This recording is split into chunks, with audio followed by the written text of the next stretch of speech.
Ya, Rekam. mengapa kok si Austin ini tetap mengakui divine law itu sebagai law properly so called, ya. Kenapa kok? Padahal salah satu sumber dari moralitas itu dari agama. Nah, itu kan yang jadi pertanyaan, kenapa kok interaksi antara natural law dan si Austin? Nah, ada dua pandangan yang berbeda yang dilihat dari Austin dan kaitannya dengan Bentham. Pertama begini, Bentham itu salah satu tokoh yang masuk pada natural law, aliran hukum alam. Mengapa demikian? Karena hukum Tuhan itu mesti mempunyai, bukan mesti ya, Tuhan itu kehendak Tuhan, God wills, itu mesti untuk kepentingan manusia, untuk kebaikan manusia, ya, untuk kebaikan manusia. Nah, kebaikan manusia itu diartikan bahwa semua kehendak Tuhan, God wills itu, perintah-perintahnya itu ya juga untuk kebaikan manusia juga. Nah, tetapi Bentham itu tidak menjadikan law of God itu sebagai source of law, sebagai salah satu bentuk sumber hukum. Dalam hal ini kalau dalam kerangkanya Austin ini, dia tidak memasukkan God of law itu, law of God itu sebagai salah satu bentuk hukum. Mengapa? Karena perintah-perintah Tuhan yang ada di dalam kitab suci, ya, itu apakah itu memang perintahnya? Apakah itu bukan persepsi manusia atas perintah Tuhan? Berbeda antara itu perintah memang good wills. How do we know that scriptures, ya, ayat-ayat kitab suci itu memang kehendaknya itu seperti itu? Apakah itu kehendaknya seperti itu? Apakah itu hanya penafsiranmu atas tulisan itu? Sehingga Bentham itu sedikit mengenyampingkan law of God sebagai salah satu sumber. Nah, salah satu sumber itu maksudnya begini, oke lah, saya tetap mengakui adanya law of God, tapi harus dalam kerangka yang rasional, dalam kerangka yang sejalan dengan rasio manusia demi kebaikan greatest happiness of greatest people. Nah, ini berbeda sama si Austin. Nah, Austin ini tetap mempunyai pendapat bahwa law of God ini tetap jadi salah satu bentuk law properly so called karena itu ada dalam scripture, ada dalam kitab-kitab suci. Sehingga mau tidak mau ya itu, dan itu ditaati oleh ada habit of obedience di situ. Yang pertama, mengapa kok dia memasukkan law of God di situ? Nomor dua, ya dia berpendapat bahwa Tuhan itu merupakan salah satu bentuk dari sovereignty, sovereign. Ya. Nah, itu dia alasannya ada di situ. Kenapa dia tetap mengakui law of God. Yang pertama. Terus menjawab pernyataan Pak Alilun, saya tidak pernah tahu bahwa si Austin ini ngomong bahwa teorinya ini tadi keadilan itu loh ya. Nah, keadilan dipisahkan dari hukum. Keadilan sintesis. Sebelum kita masuk ke nilai keadilan, ya ini, nah yang menjadi latar belakang itu tadi ya dasar pemikiran foundation-nya adalah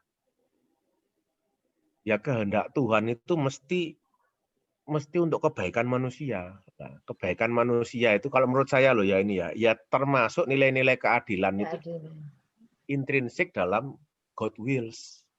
Jadi dia tidak sampai jauh ke membahas tentang keadilan, sehingga dia tetap memasukkan law of God sebagai law as law of properly so called. Terus pertanyaan Pak Ali tadi apa?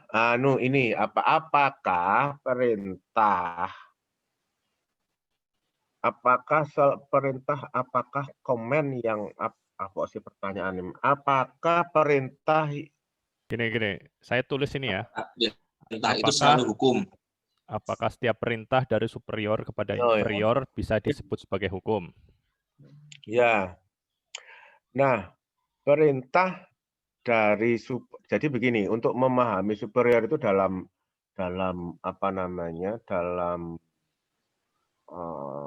pendapatnya Austin. Yang namanya superior itu sampai nanti bagaimana kalau hakim memerintahkan apakah putusan yang dibuat oleh hakim itu termasuk hukum? Nanti pertanyaannya kan ke situ. Apakah hukum yang diputuskan oleh hakim itu termasuk hukum? Ya kan? Nah, di dalam bukunya Austin itu jadi yang dimaksud sovereign itu sampai termasuk dalam kalau dalam termasuk perangkat-perangkat pemerintahan, maksudnya dari alat-alat pemerintahan ya, termasuk jaksa dan hakim yang melaksanakan fungsi sovereign, ya, otoritis, ya itu termasuk sovereign. Mengapa putusan hakim itu disebut hukum? Ya kan? Karena dia mendapatkan mendapatkan sovereign dari negara untuk melakukan itu. Jadi itu tetap dianggap hukum. Ya. Nah, apakah semua perintah yang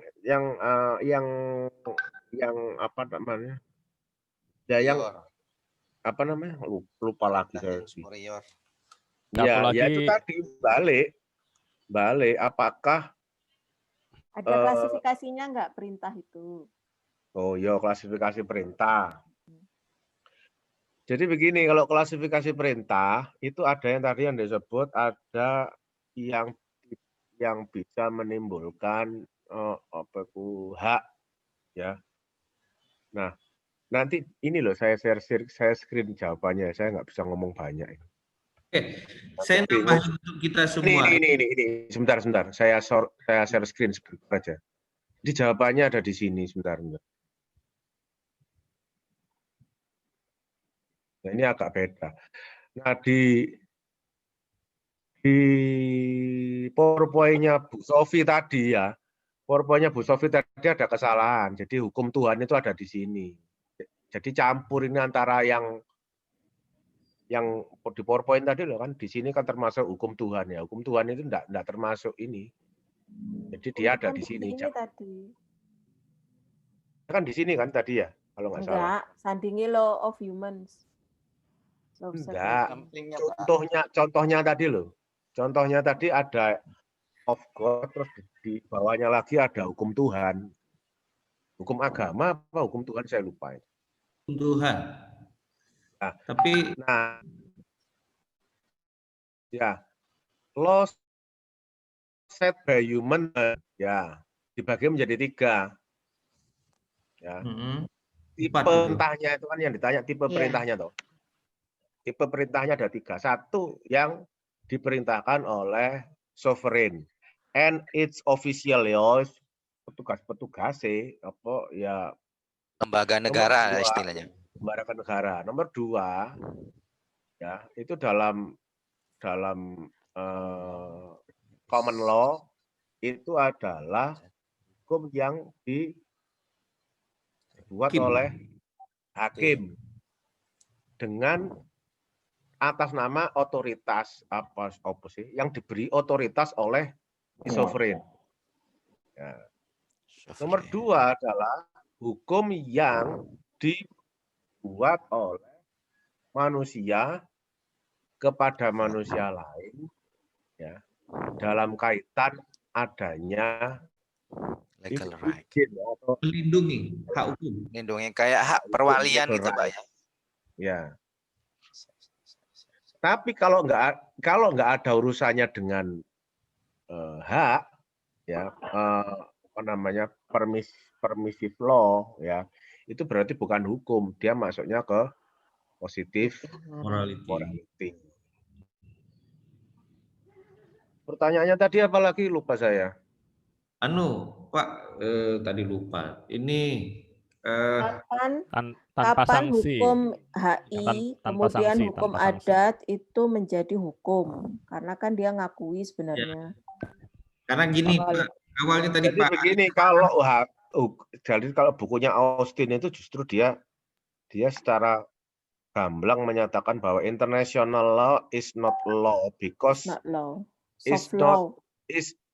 itu adalah berbasis opini-opini dari berbagai negara yang dijadikan menjadi satu dan tidak ada sovereign. Kesepakatan negara. Ya, tidak ada sovereign dari negara-negara. Jadi umpamanya negara A, B, C punya pendapat terus nanti dirangkum. Nah, tapi tidak ada sovereign di situ. Tidak ada sovereign. Aku tak tambahi ya, Mas. Ya. Kalau di bukunya HI itu kan pasti dibahas kenapa John Austin ngomong international law is not law. Yang pertama, syarat dari hukum itu kan adanya koordinasi superior inferior. Tapi ternyata kalau adanya subordinasi, tapi ternyata di HI kan sifatnya koordinasi. Semua para pihak itu mempunyai kedudukan yang sama. Itu. Kemudian yang kedua, tidak ada lembaga yang mempunyai sovereign untuk merumuskan dan menciptakan hukum.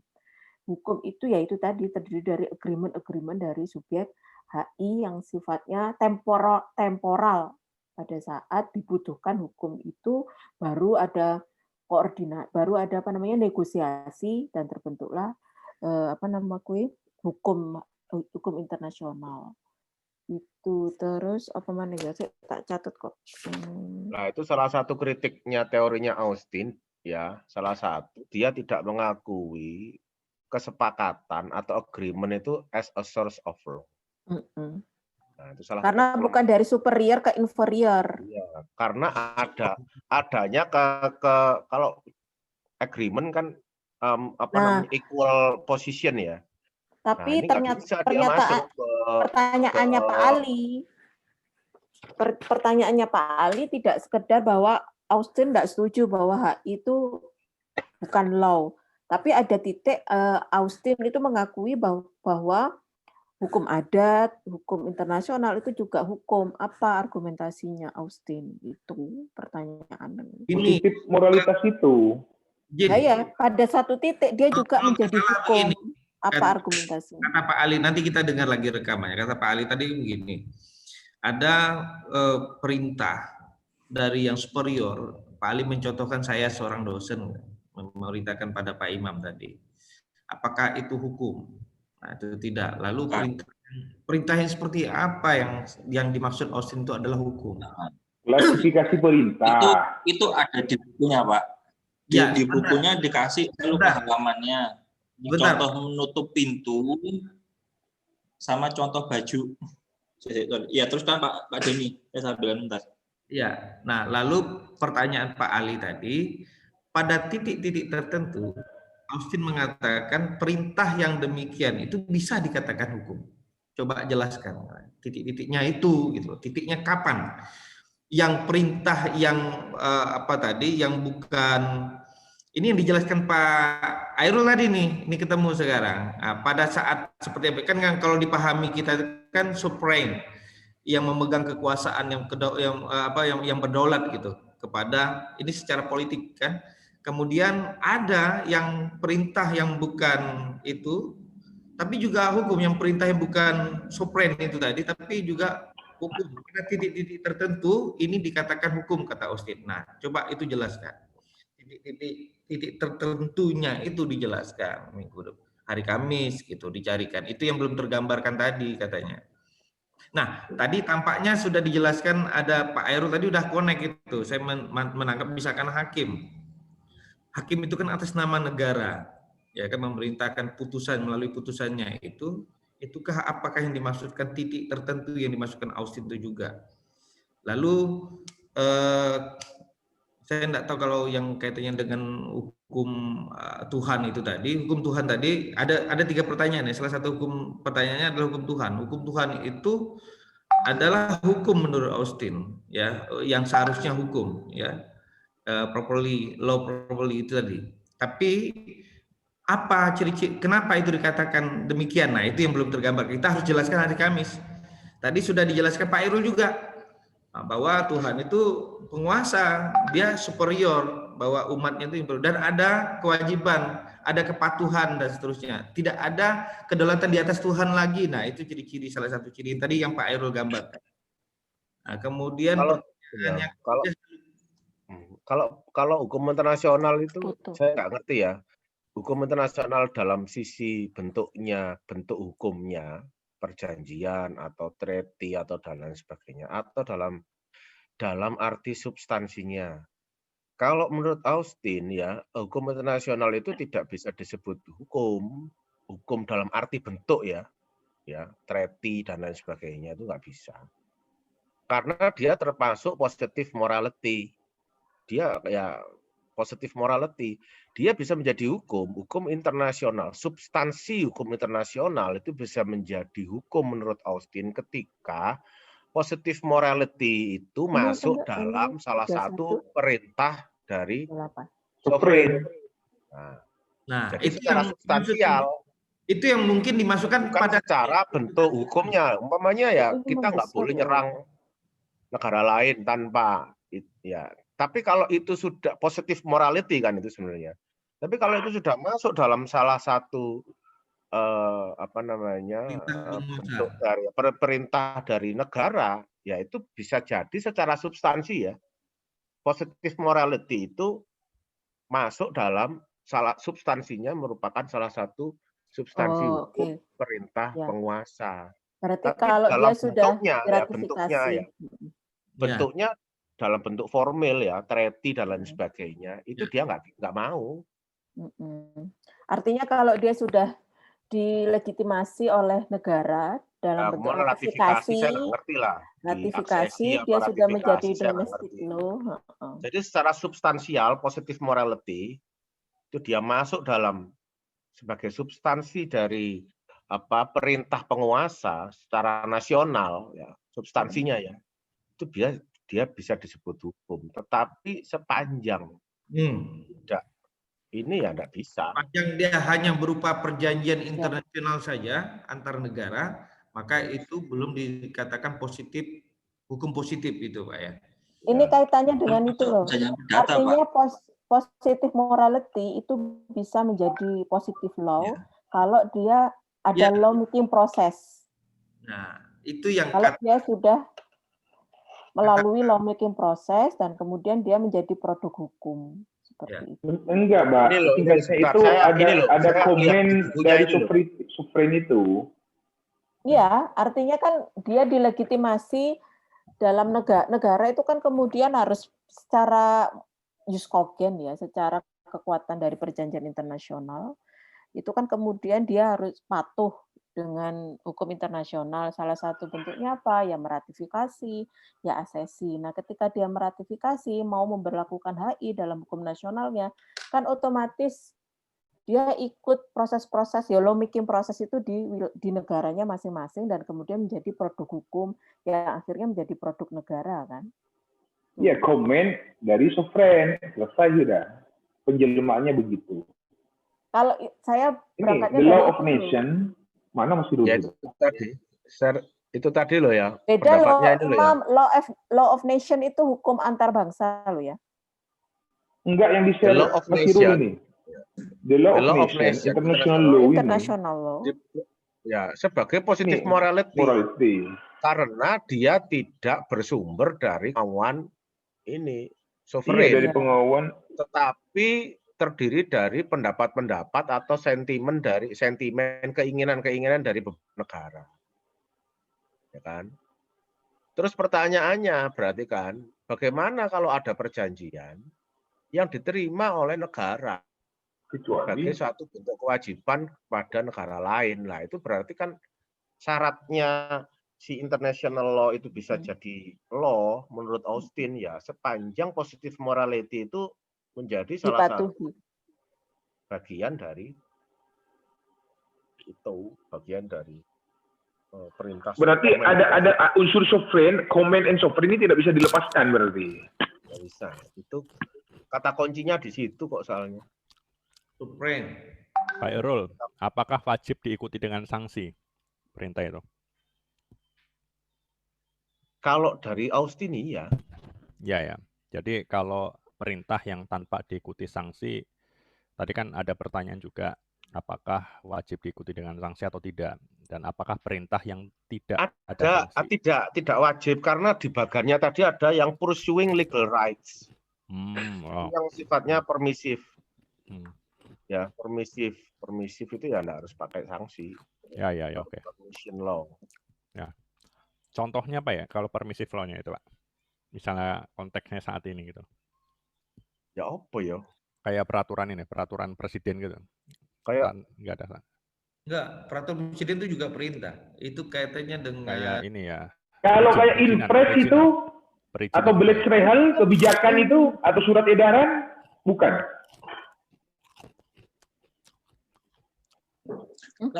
Pas saya ya, teori ini John Austin itu koyo wis gak relevan karena sangat sulit sekali diterapkan dengan kondisi saat ini. Iya Pak Setiawan, tapi itu Pak Ali itu titik poinnya itu memang apa yang disampaikan oleh Austin itu ada kelemahannya terkait dengan HI.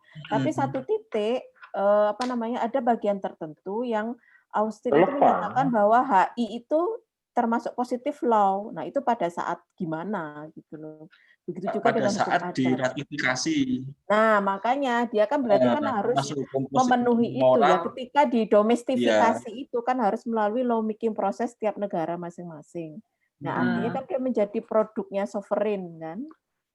Mungkin saya sedikit saran Bapak Ibu. Jadi kalau tadi sebenarnya kalau pertanyaannya kapan seperti kebiasaan itu bisa diadopsi sebagai hukum positif, itu mungkin kita harus refresh lagi, baca lagi dari halaman 26.2. Di sana ada penjelasan dari buku aslinya John Austin. Jadi di situ ada pandangan John Austin, consequently customary law considered as positive law are not a command.